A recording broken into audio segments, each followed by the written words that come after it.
कहानी उस घर की है जहाँ बहू और बेटी को एक माना जाता था, लेकिन फिर। अरे शिखा बेटा, तू रसोई में क्यों घुसी रहती है? जा, रोटी मैं बना लूंगी। नहीं नहीं माँ जी, आप बैठिए, बस सारा खाना बन ही गया है। श्वेता को बोल देती हूँ, वो खाना लगा देगी सबका। सॉरी भाभी, मेरे पास वक्त नहीं है। माँ, मुझे पैसे देना, पार्लर जाना है। हाँ हाँ चली जाना, भाभी को भी ले जाना। वो भी जाने को बोल रही थी पार्लर, पर पहले ना मदद कर दे उसके खाना लगाने में।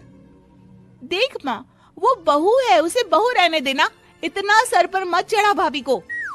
श्वेता, ज्यादा मत बोला कर। बहू और बेटी में कोई फर्क नहीं होता है। जा जाकर काम कर। ननद को माँ का भाभी से इस तरह प्यार करना बिल्कुल अच्छा नहीं लगता। वो बार बार किसी न किसी तरह माँ को भाभी के खिलाफ भड़काती रहती, लेकिन कोई फायदा ना होता। एक रोज, अरे बेटे किशन, जा बहू को कहीं घुमा कर ला, सारा दिन घर में काम करती रहती है। हाँ हाँ माँ, हम लोग जा रहे हैं ना गोवा। अच्छा जी, भाभी ने तो हमें बताया भी नहीं। वैसे तो सारी पंचायत करती है, ये गोवा वाली बात क्यों छुपा गई हमसे? अरे क्योंकि उसे खुद नहीं पता था बहन। मुझे टिकट सस्ती मिल रही थी तो मैंने बुक कर दिया। हाँ शिखा, पैकिंग कर ले, संडे हम जा रहे हैं गोवा। दोपहर में शिखा पैकिंग कर रही थी कि सास आ जाती है। ये क्या बहू, साड़ियाँ? अरे गोवा जा रही है घूमने या फिर शादी में मायके हैं? माँ जी, ऐसा कुछ है ही नहीं, समझ में नहीं आ रहा क्या रखूं कपड़े में। अरे तेरी और श्वेता की साइज तो एक ही है, उसके कुछ मॉडर्न कपड़े ले ले, आकर लौटा देना। हाँ माँ जी, ये ठीक रहेगा। शिखा श्वेता के पास जाती है और उससे कपड़े मांगती है। ना जी ना, मैं अपने कपड़े ना दूं, वैसे भी फैल जाएंगे मेरे कपड़े, बहुत महंगे वाले हैं। शिखा मुंह लटकाकर कमरे में आ जाती है तो सास कहती है, चल तैयार हो जा, तुझे मैं शॉपिंग करा कर लाती हूँ गोवा की। बस फिर क्या था, सास बहू निकल जाते हैं मार्केट और एक से बढ़कर एक ड्रेस खरीद कर घर आते हैं। पहले बता देती कि नए कपड़े दिलाने वाली है भाभी को, तो मैं अपने ही दे देती ना भाभी को, मुझे दिला देती नए कपड़े। देख श्वेता, परिवार का मतलब सबके साथ रहना होता है, ना कि सिर्फ अपना सोचना। वैसे भी तुझे अच्छे संस्कार सीखने चाहिए। और रही बात कपड़ों की, तो शिखा, आज से घर पर भी तू मॉडर्न कपड़े ही पहनेगी। कोई जरूरत नहीं है ये साड़ी वाड़ी लपेटने की। अब क्या था, घर पर श्वेता और शिखा एक जैसे रहते। एक बार पड़ोसन आती है। अरे बेटा, अपनी माँ को तो बुलाना जरा, बात करनी है। शिखा सास को बताती है और रसोई में चली जाती है। ये आपकी बेटी बहुत बड़ी हो गई है, इसके लिए एक रिश्ता है, कहो तो बता दूं। ये बेटी नहीं बहू है, घर में सब एक जैसा ही रहता है। वैसे मेरी बेटी भी बड़ी हो गई है, कोई रिश्ता हो तो जरूर बताना। पड़ोसन रिश्ता लेकर उन लोगों के घर आती है। तब श्वेता की होने वाली सास कहती है, तो ये घर है, कितने मंजिल का है? और ये बहू ने आपकी क्या पहन रखा है, जीन्स टॉप? अरे भाई, साड़ी वाड़ी नहीं है क्या इसके पास? देखिए, सर्दी है तो साड़ी में बहू कैसे मैनेज करती, वैसे पहनती है साड़ी भी। देखिए, हम लोग ठहरे पैसे वाले लोग, कोई कमी नहीं है हम लोगों के पास पैसों की, बहुत पैसे हैं, जमीन, नौकर चाकर, कार, सब कुछ है, लेकिन घर में संस्कारी बहू चाहिए। समझ रही है ना आप? सास कुछ कहती कि श्वेता बोल पड़ती है, हाय रे, नौकर चाकर से लेकर जमीन, कार, पैसा, हाँ हाँ, मुझे रिश्ता मंजूर है मुझे। अरे रुक जा श्वेता, मैं बात कर रही हूँ ना।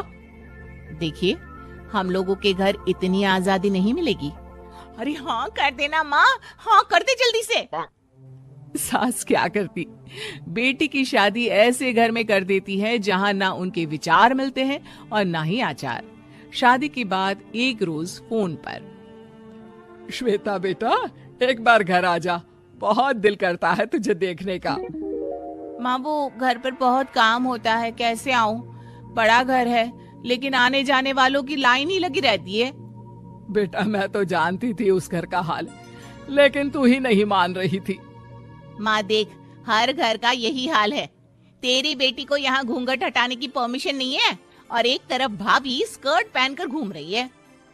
बेटा, मुझे क्या पता था कि मेरी बेटी को ससुराल के नाम पर पिंजरा मिल जाएगा।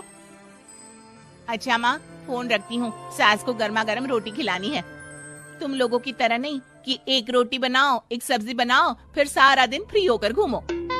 सास फोन तो रख देती है, लेकिन सोच में पड़ जाती है कि एक तरफ बेटी जिसे कोई आजादी नहीं, वहीं दूसरी तरफ बहू जिसे देखकर लगता ही नहीं कि उसकी शादी भी हुई है। अगले रोज। शिखा, अरे ओ शिखा। हाँ माँ, क्या हुआ? कुछ चाहिए आपको? मैं जिम जा रही थी। जिम के कपड़ों में बहू को देखकर सास को घूंघट में अपनी बेटी का ख्याल आता है। देख बहू, घर में बहू की तरह रहा कर। इतने टाइट कपड़े पहनकर जिम जाना पसंद नहीं मुझे। जा जाकर रोटी बना। रोटी? माँ, अभी तो शाम के 6 बजे हैं, इस वक्त रोटी? अब क्या मेरे खाने पीने पर भी पहरा है? अरे जब मर्जी तब मैं अपने घर में खा भी नहीं सकती क्या? बहू को अजीब लगता है। वो समझ नहीं पाती कि जो सास कल तक इतनी सपोर्टिव थी, उन्हें अचानक से क्या हो गया। वो किचन में जाती है, गरम रोटी के साथ 2 तरह की सब्जी, रायता, सलाद सब लेकर सास के पास आती है। माँ जी, खाना। इतना सारा खाना? राक्षस समझा है क्या मुझे?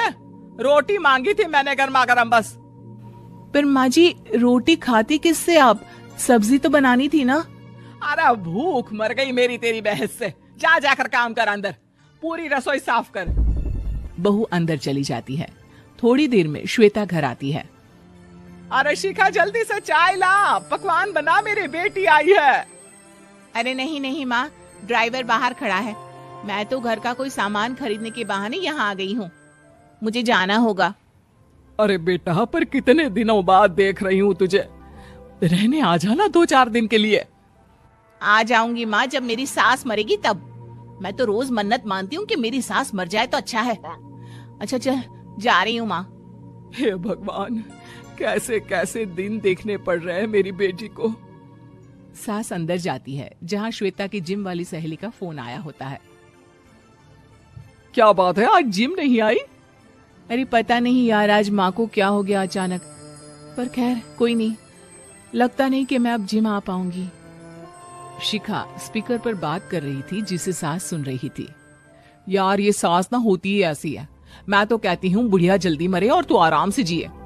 शिखा को सहेली की बात पर गुस्सा आ जाता है।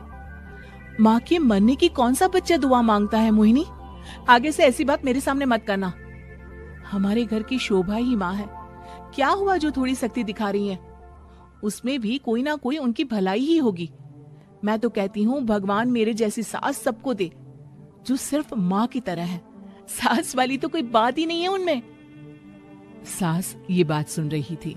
उनकी आंख में आंसू आ जाते हैं कि क्यों वो बेटी की किस्मत में बहू को भी भागीदार बना रही थी। शिखा, अरे ओ शिखा, क्या हो गया? जिम नहीं जाना क्या?